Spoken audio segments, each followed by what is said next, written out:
अस्सलाम वालेकुम students, my name is Asadullah. Students, पिछले कुछ लेक्चर्स में हम कोऑर्डिनेशन इन एनिमल्स को स्टडी कर रहे हैं, जिसमें हमने कोऑर्डिनेशन इन एनिमल्स को एग्जांपल की हेल्प से समझने की कोशिश की। फिर हमने कोऑर्डिनेशन इन एनिमल्स के दो टाइप्स, नर्वस कोऑर्डिनेशन और केमिकल कोऑर्डिनेशन के दरमियान कुछ मेजर डिफरेंसेस को भी स्टडी किया। स्टूडेंट्स, आज उन्हीं दो टाइप्स में से एक टाइप नर्वस कोऑर्डिनेशन हमारा टॉपिक है। स्टूडेंट्स, नर्वस कोऑर्डिनेशन क्या होती है? नर्वस कोऑर्डिनेशन ऐसी कोऑर्डिनेशन की टाइप है जिसमें स्पेशलाइज्ड सेल्स इन्वॉल्व होते हैं। कोऑर्डिनेशन में स्पेशलाइज्ड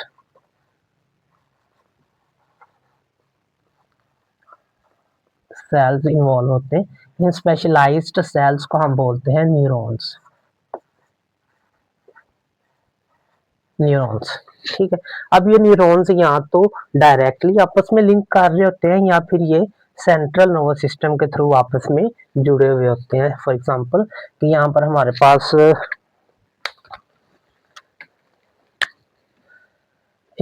पास रिसेप्टर्स हैं जिनसे इंफॉर्मेशन आगे जिसने स्टिमुलाई को डिटेक्ट करना है, तो यहाँ पर हमारे पास होगा रिसेप्टर। अब ये रिसेप्टर कोई आर्गन भी हो सकता है, कोई न्यूरॉन भी हो सकती है। ठीक है जी। रिसेप्टर्स क्या करेंगे? इंफॉर्मेशन को या स्टिमुलाई को डिटेक्ट करेंगे और आगे इंफॉर्मेशन किसको भेज देते हैं? न्यूरॉन को। न्यूरॉन अब हमारे पास पता है कि रिसेप्टर से जो इंफॉर्मेशन कलेक्ट करते हैं वो हमारे पास सेंसरी न्यूरॉन होते हैं। मैं सेंसरी का ऐसे यूज करूंगा, सेंसरी न्यूरॉन्स। अब जरूरी नहीं है कि एक ही सेंसरी न्यूरॉन यहाँ से रिसेप्टर से इंफॉर्मेशन कलेक्ट करे और वही आगे ब्रेन को पहुंचाए। यहाँ से हो सकता है कि ये सेंसरी न्यूरॉन किसी दूसरे सेंसरी न्यूरॉन को ये इंफॉर्मेशन आगे ट्रांसफर कर दे।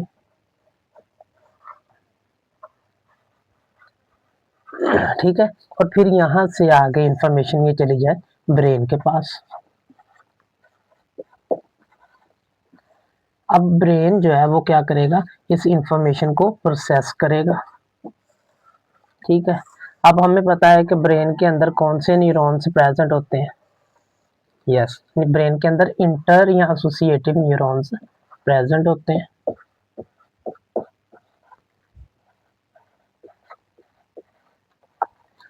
अब ये इंटर न्यूरॉन्स ब्रेन के अंदर प्रेजेंट होते हैं और ये इंफॉर्मेशन को प्रोसेस करेंगे और उसके बाद इसका रिस्पॉन्स जनरेट करेंगे।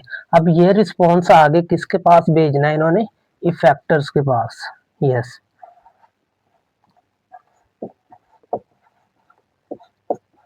इफेक्टर्स के पास ये रिस्पॉन्स जाएगा। लेकिन इस रिस्पॉन्स को इफेक्टर्स के पास जो लेकर जाएगा उन न्यूरॉन्स को हम बोलते हैं मोटर न्यूरॉन्स। Motor neurons. ठीक है जी।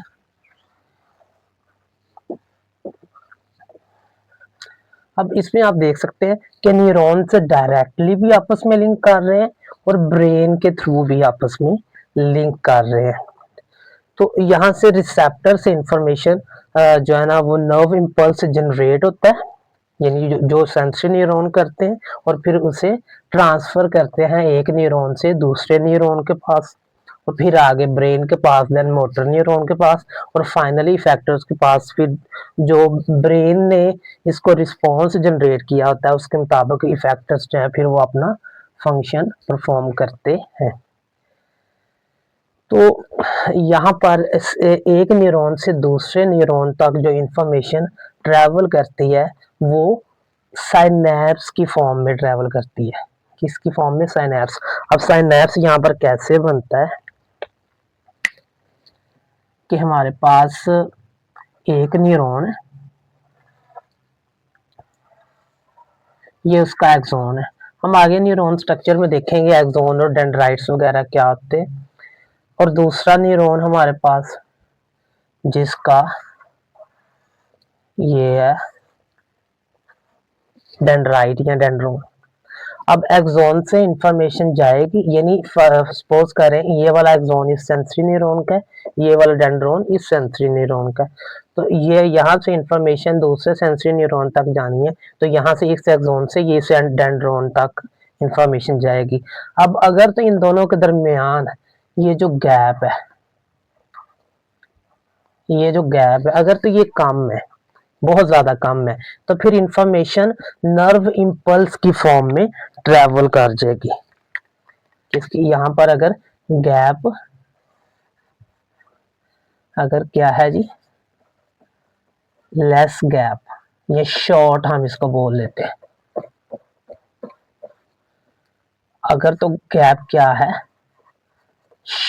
शॉर्ट शॉर्ट गैप है, तो इंफॉर्मेशन किस फॉर्म में ट्रेवल आगे करेगी, इम्पल्स की फॉर्म में ही।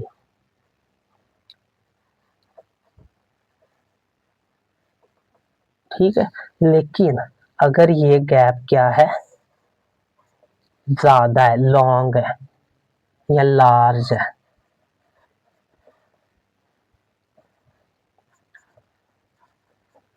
लार्ज गैप है, तो ये इंफॉर्मेशन फिर इम्पल्स की फॉर्म में नहीं, बल्कि यहाँ से स्पेसिफिक न्यूरोट्रांसमीटर्स निकलते हैं जो आगे जाते हैं। तो फिर ये इंफॉर्मेशन कैसे, किस फॉर्म में आगे जाएगी, न्यूरोट्रांसमीटर्स की फॉर्म में।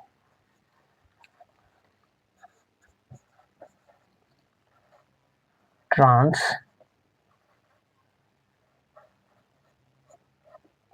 न्यूरोट्रांसमीटर, ठीक है, तो ये न्यूरोट्रांसमीटर की फॉर्म में यहाँ से आगे जाएगी।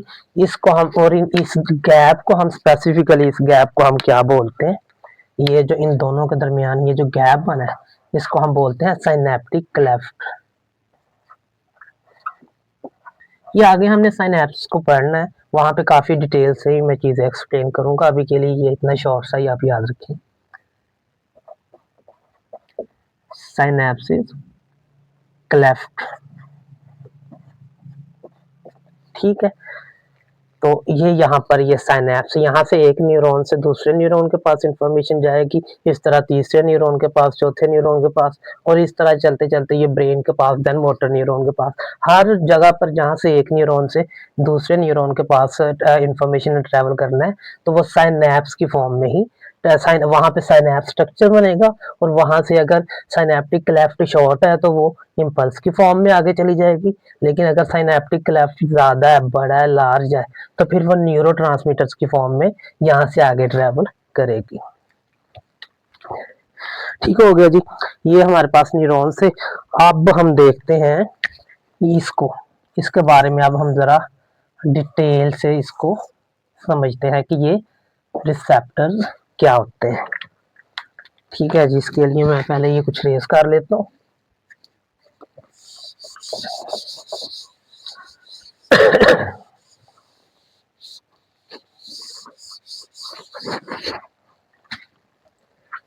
यहाँ पर हम हेडिंग दे लेते हैं जी रिसेप्टर्स की।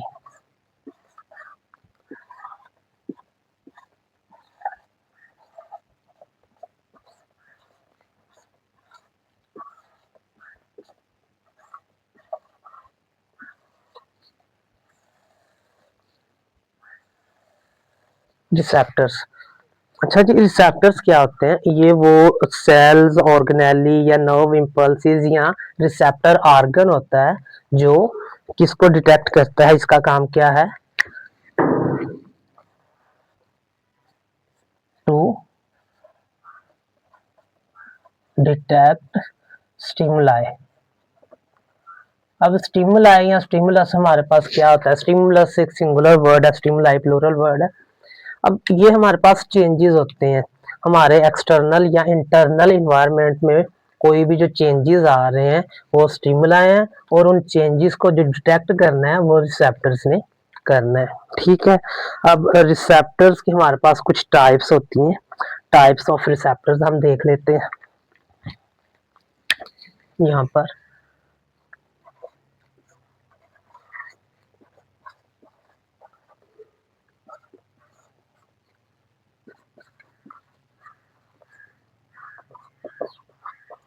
टाइप्स ऑफ रिसेप्टर्स, तो हमारे पास 5 डिफरेंट टाइप्स के रिसेप्टर्स जो है ना वो यहाँ पर प्रेजेंट होंगे।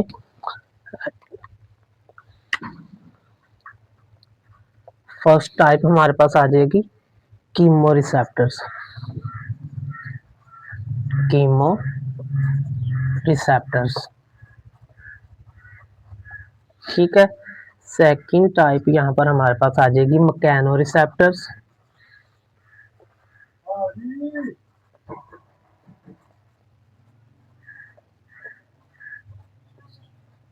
Mechano receptors. नंबर 3 पे हमारे पास आ जाएगा फोटो रिसेप्टर्स।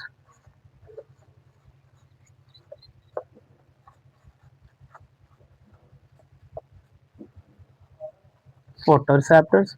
नंबर 4 पे हमारे पास आ जाते हैं थर्मो रिसेप्टर्स। Thermo receptors. और नंबर 5 पे हमारे पास आ जाएंगे नोसिसेप्टर्स। नोसिसेप्टर्स। ये 5 डिफरेंट टाइप्स होती हैं रिसेप्टर्स की हमारे पास। अब इन टाइप्स को अलग से हम एक्सप्लेन करते हैं वन बाय वन।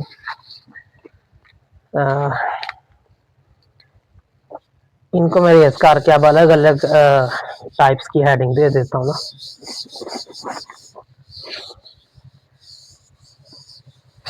नंबर 1 पे जो हमारे पास था वो था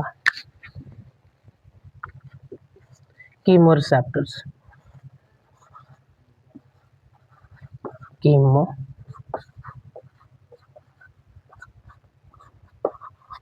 रिसेप्टर्स। अब कीमो रिसेप्टर्स का काम क्या होता है हमारे पास?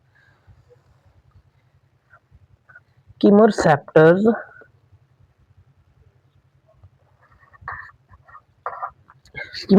हमारी बॉडी के अंदर या बाहर जो भी केमिकल चेंजेस आते हैं उनको डिटेक्ट करना, उन स्टिमुलाई को, वो कीमो रिसेप्टर्स का काम होता है।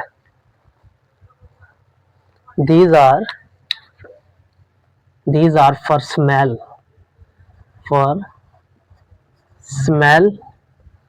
taste, blood carbon monoxide,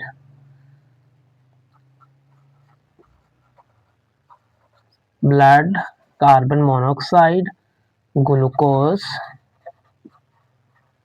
oxygen, fatty acids,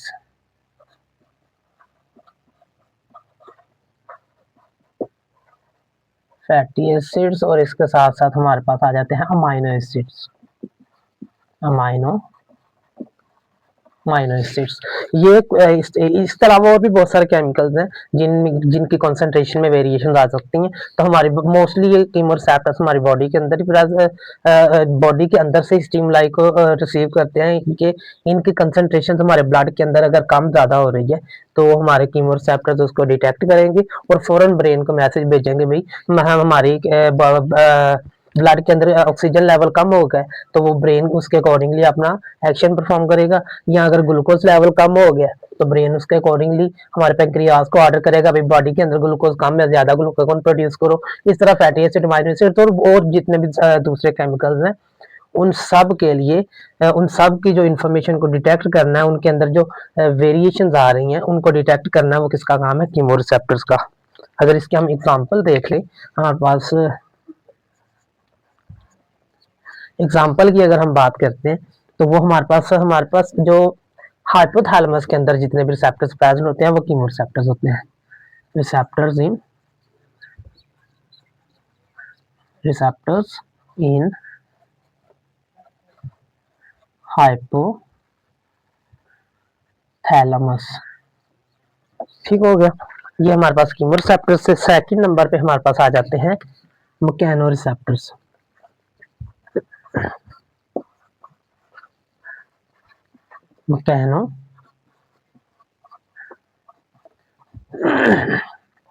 मैकेनोरिसेप्टर्स।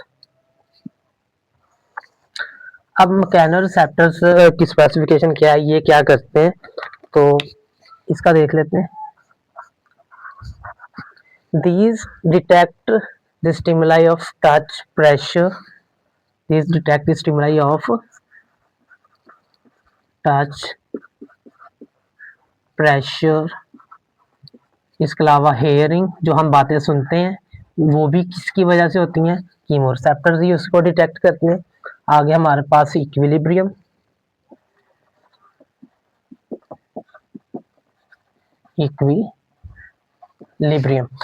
अब मैकेनोरिसेप्टर्स का हमें पता है कि इसके नाम से ही मैकेनिकल से ये मैकेनोरिसेप्टर आया है कि जिसमें मोशन इन्वॉल्व होती है। अगर जैसे कि कहीं पे कोई प्रेशर अप्लाई किया है, ये भी हमें पता है मैकेनिकल फॉर्म है, प्रेशर भी, तो ये मैकेनोरिसेप्टर्स में आएगा। अगर हमने कोई टच, हमें पता हमने किसी चीज को टच किया है, वो इंफॉर्मेशन हमारे ब्रेन तक कौन लेकर जाएगा? मैकेनोरिसेप्टर्स लेकर जाएंगे। इसके अलावा हेयरिंग, हमने कुछ सुना है, तो हमने जो भी बात सुनी है वो इन्फॉर्मेशन हमारे ब्रेन तक कैसे जाएगी? मैकेनोरिसेप्टर्स ही उसे लेकर जाएंगे। ठीक है जी, इसकी एग्जांपल हमारे पास है।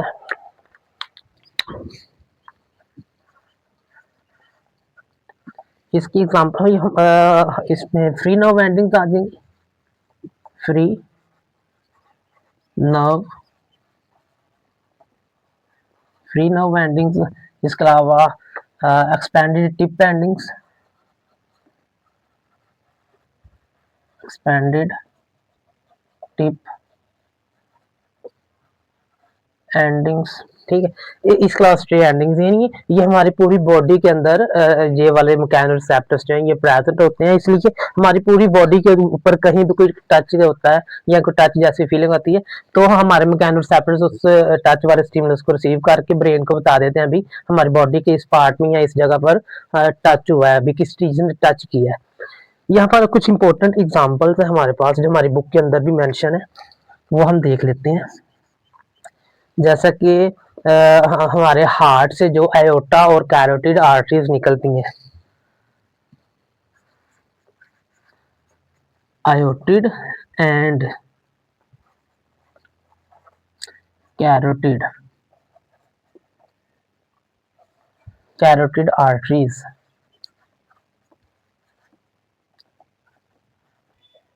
आर्टरीज। अब ये क्या करती हैं? ब्लड प्रेशर को रेगुलेट करती हैं। इनका क्या काम है? Regulate blood pressure.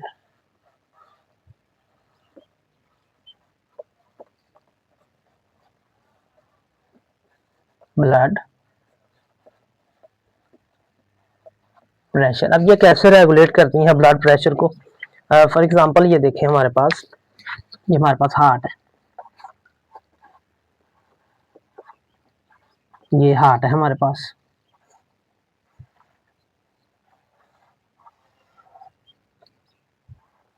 ठीक है जी, ये हमारे पास हार्ट है। अब इस हार्ट से क्या निकलता है? हमें पता है इस हार्ट से निकलता है आयोटा, आयोटिक आर्टरी निकलती है। अब उस आयोटिक आर्टरी का काम क्या है? पूरी बॉडी के अंदर ब्लड, जो ऑक्सीजनेटेड ब्लड है, ऑक्सीजन वाला ब्लड, उस ब्लड को पूरी बॉडी के अंदर सप्लाई करना। अब इसी में से एक और निकलती है, यानी हम इसकी ब्रांचिंग कर लेते हैं। जैसे ये जो है ये बॉडी के दूसरे पार्ट्स की तरफ चला गया, और ये जो है ये आगे ऊपर चला गया। यहां से ये जो निकलता है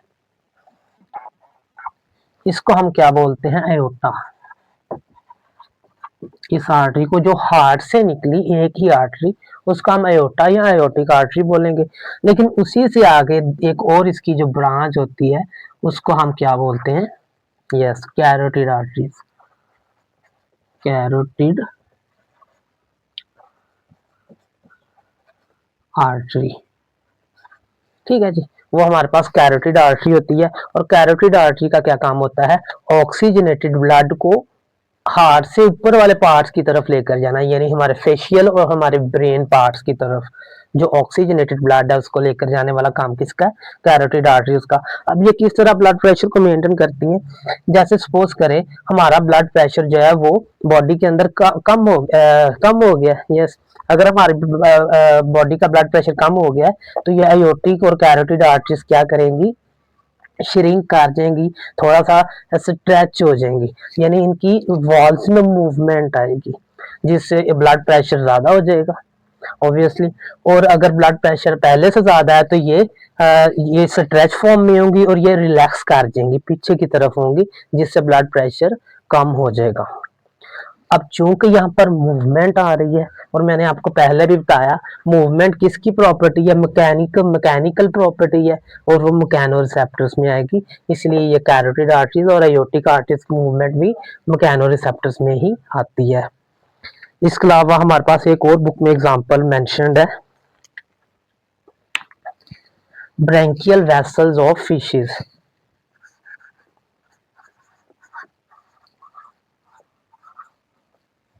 ब्रैंकियल वेसल्स ऑफ फिशेस। अब ये ब्रैंकियल वेसल्स ऑफ फिशेस जो हैं ये भी सिमिलर तकरीबन ऐसे ही काम करती हैं। इनका काम क्या होता है कि फिशेस के अंदर जो उनके गिल्स हैं उन ऑक्सीजनेटेड ब्लड को गिल्स की तरफ या उससे अवे लेकर जाना, ये किसका काम है, ब्रैंकियल वेसल्स का। अब हमें पता है, और ये इसमें क्या होती है, रेस्पिरेशन परफॉर्म हो जाती है। हमें पता है कि गिल्स का जो प्राइमरी फंक्शन है वो तो रेस्पिरेशन का ही है ना, जैसे हमारी बॉडी के अंदर लंग्स रेस्पिरेशन करते हैं, इसी तरह फिशेस के अंदर गिल्स रेस्पिरेशन का प्रोसेस को परफॉर्म करते हैं। अब ये ब्रैंकियल वेसल्स गिल्स की तरफ या उनसे अवे ऑक्सीजनेटेड ब्लड को लेकर जाएगी, जिससे रेस्पिरेशन परफॉर्म होगी, और साथ ही साथ इस प्रोसेस में फिश के अंदर ब्लड प्रेशर को भी मेंटेन किया जाता है। इस तरह क्योंकि ये ब्लड प्रेशर को भी मेंटेन करने में जो है ना वो हेल्प करता है, इसलिए हम इसको भी मैकेनोरिसेप्टर्स में ही देखते हैं। ये थे जी हमारे पास मैकेनोरिसेप्टर्स। आगे हमारे पास आ जाती है थर्ड टाइप। थर्ड टाइप में हमारे पास आ जाते हैं फोटो रिसेप्टर्स। Photo receptors. अब फोटो रिसेप्टर्स का क्या काम है, फोटो रिसेप्टर्स का काम है टू डिटेक्ट लाइट। जैसे कि इसके वर्ड से ही मेंशन्ड है ना, फोटो का तो मतलब ही लाइट होता है, तो फोटो रिसेप्टर्स का काम क्या है, लाइट को डिटेक्ट करना। अगर हम इसकी एग्जांपल देखें तो एग्जांपल में हमारे पास होगा, हमारे पास rods and cones in eyes. हमें पता है ना हमारी आई के अंदर रॉड सेल्स और कॉन सेल्स प्रेजेंट होते हैं, और इन्हीं का काम है जो लाइट आती है उसको डिटेक्ट करना, और उससे इमेज जो हमारे में बनती है और हमें सामने वाली चीज नजर आती है रिफ्लेक्शन से। तो ये किसका काम है, रॉड और कॉन का, और ये डिटेक्ट करते हैं लाइट को, ठीक है। और ये हमारे पास क्या हुए फिर फोटो रिसेप्टर्स, और ये आगे ब्रेन को मैसेज भेजेंगे भाई ये चीज हमें, फिर ब्रेन उसको प्रोसेस करेगा, बताएगा अच्छा ये इस चीज की इमेज है, फिर वो आगे सारा मैसेज है वो आगे ट्रांसफर होगा। अच्छा जी, फोटो रिसेप्टर्स को हम इलेक्ट्रोमैग्नेटिक रिसेप्टर्स भी बोलते हैं।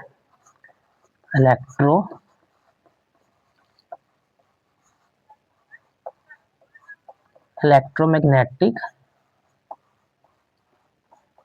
रिसेप्टर्स। अब इनको हम इलेक्ट्रोमैग्नेटिक रिसेप्टर्स क्यों बोलते हैं, आपको पता है कि फिजिक्स में दो तरह की रेज होती हैं, एक होती हैं मैकेनिकल रेज और एक होती हैं इलेक्ट्रोमैग्नेटिक रेज। अब इलेक्ट्रोमैग्नेटिक रेज वो होती हैं जिनको मीडियम की जरूरत नहीं होती, मैकेनिकल वेज को या रेज को मीडियम की जरूरत होती है। और हमने इसमें जब फिजिक्स में हम ये चीज पढ़ते हैं तो हम इलेक्ट्रोमैग्नेटिक रेज या वेव्स की एग्जांपल में हम लाइट लेते हैं, क्योंकि लाइट एक इलेक्ट्रोमैग्नेटिक रेडिएशन है, इसलिए हम इसको इलेक्ट्रोमैग्नेटिक रिसेप्टर्स बोलते हैं। अच्छा जी, इसमें हमारी जो पांचवी टाइप है रिसेप्टर्स की वो है nociceptors. Nociceptors.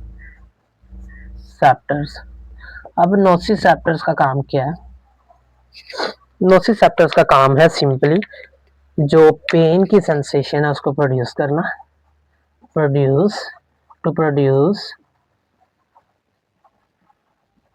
Sensation of pen, ठीक है, पेन की सेंसेशन को प्रोड्यूस करना। इसके एग्जांपल्स में हमारे पास सिंपली वैसे ही है, अनडिफरेंशिएटेड एंडिंग्स,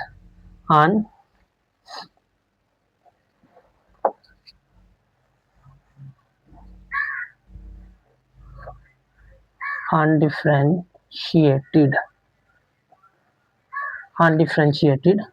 एंडिंग्स, यानी ये कोई स्पेसिफिक हमारे पास नर्व एंडिंग्स नहीं होती, ये हमारी बॉडी के अंदर, पूरी बॉडी के अंदर फैली हुई होती है, इसलिए हमारी पूरी बॉडी के अंदर कहीं भी हमें कोई इंजरी होती है कहीं भी कोई कट लगता है या कुछ भी होता है तो हमें पेन फील होता है, क्योंकि ये हमारे पास जो नोसिसेप्टर्स है ये हमारी पूरी बॉडी के अंदर फैले हुए होते हैं।